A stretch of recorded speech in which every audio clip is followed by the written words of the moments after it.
Araçlarda genel bir problem olan fitillerin incelmesi ve daha zamanla özelliğini kaybetmesinden dolayı olan rüzgar sesi ile ilgili bir çözüm göstereceğim size.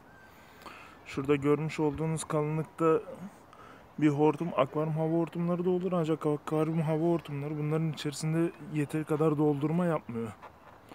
Onun için bu şekilde olan terazi hortumu diye geçer.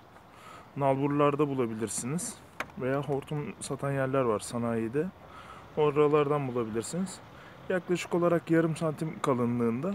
Bastırdığınızda biraz yumuşak olacak ancak çok da yumuşak olursa çok bir etkisi olmayacaktır.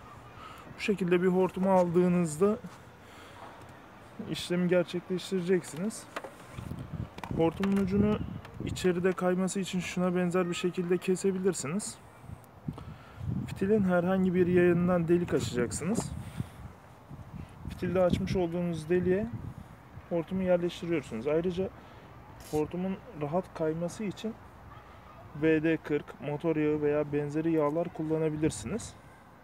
Çünkü fitil zamanla hortum fitil içerisinde zamanla kaymamaya başlayacaktır. Fitil şu an hortum şuralarda ilerliyor. Ara ara dilerseniz fitillerde bazı yerlerde delikler olur. Örneğin şurada var. Bu şekilde deliklerden içeriye yağ sıkabilirsiniz. Daha iyi kayması için.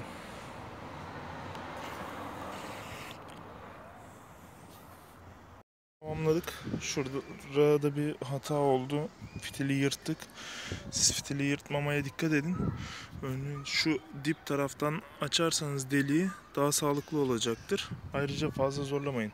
Ve fitili içine hortum taktığınızda şu bölümlerden aşağıya hortum takmayın. Ben şuralarda kestim. Şu bölümle bu bölüm arasında hortum yok. O bölümle o bölüm arasında hortum olduğunda kapının kapanması zorlanıyor. Hortum biraz kalın olduğu için. Burası da bu şekilde. Kapının açılıp kapanmasında sıkıntı yok. Bu kapı önceden de bu şekildeydi zaten. Ayrıca fitili de takınca biraz daha zorladı. Görmüş olduğunuz gibi. O bölümlere herhangi bir işlem yapmanıza gerek yok. Rüzgar sesi kesilecektir bu şekilde.